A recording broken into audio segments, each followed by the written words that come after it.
So last week we asked the question, do you need a home base? Well, we bought a house!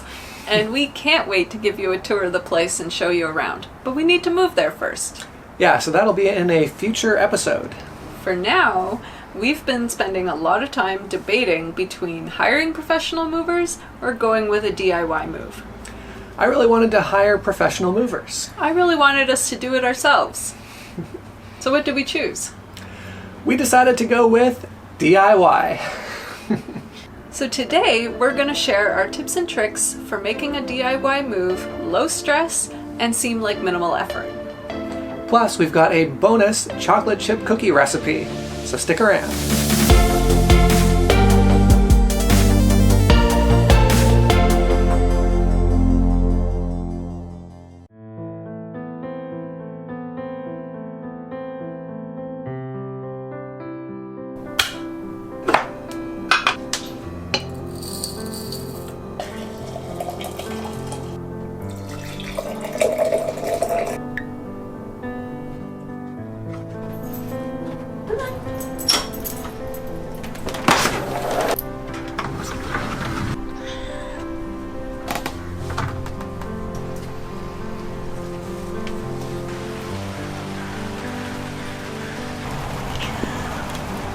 Go pack another box.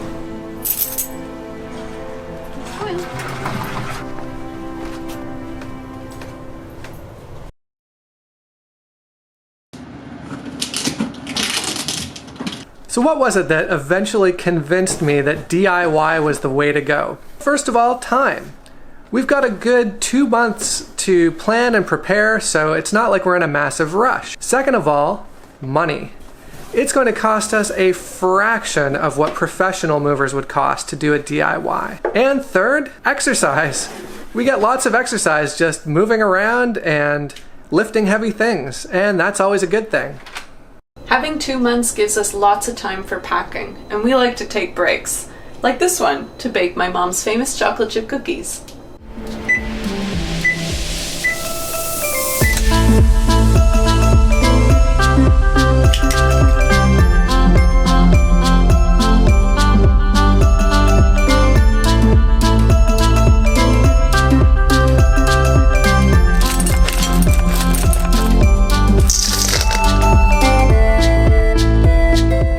I made chocolate chip cookies without testing the dough. You want some?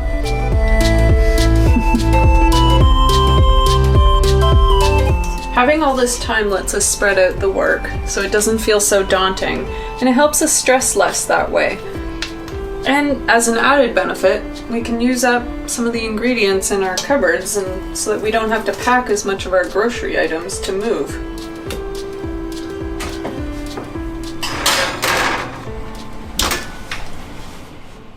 So beyond baking cookies and using up food in our cupboard, here's how we're going to do this to make it low stress and low effort. Now is a great time to go through all your stuff and purge, sell, and donate as much as you can. It's amazing how much stuff can accumulate over a short period of time. We've been in this house for 4 years. We moved here with nothing but 4 suitcases, and now, 1 week into packing, I've already got 15 boxes. For example, I'm getting rid of this toast stamp.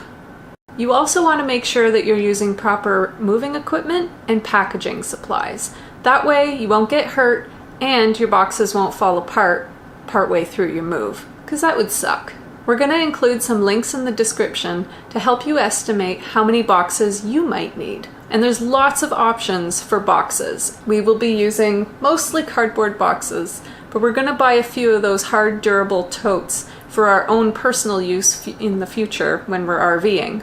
When you're going to start packing, start with the non-essential items first. For us, that meant our home decor, winter clothing, because we're moving in the summer, some of our hobby things, and half of our dishes. All right, are we ready? Have an exercise plan. Use proper technique. And practice before moving day. Lift with your knees. 1, 2, Three. As you get closer to your moving date, gradually pack more and more of your stuff. I mean, that's obvious, right? But keep critical things that you'll need the day before you move or even the day of your move handy. The other thing you might want to consider is packing an overnight or first morning bag. That way you'll have your toothbrush, pair of pajamas, maybe a fresh pair of clothes, tea kettle, coffee, that kind of thing, so that your first night and first morning in your new home are stress-free.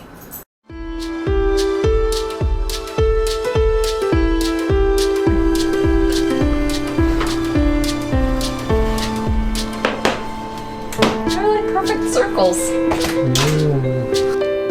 Cookie time! Right in there.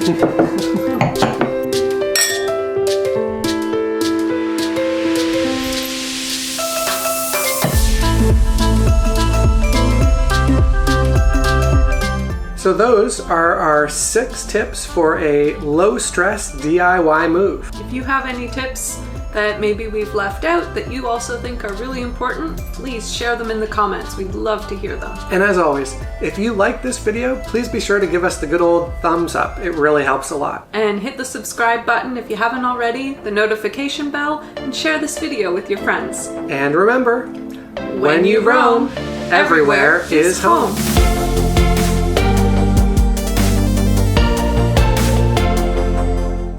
Real tight.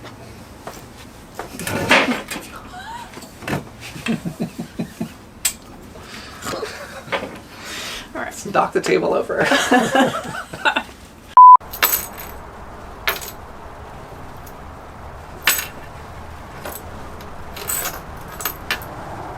That milk had a funny taste to it.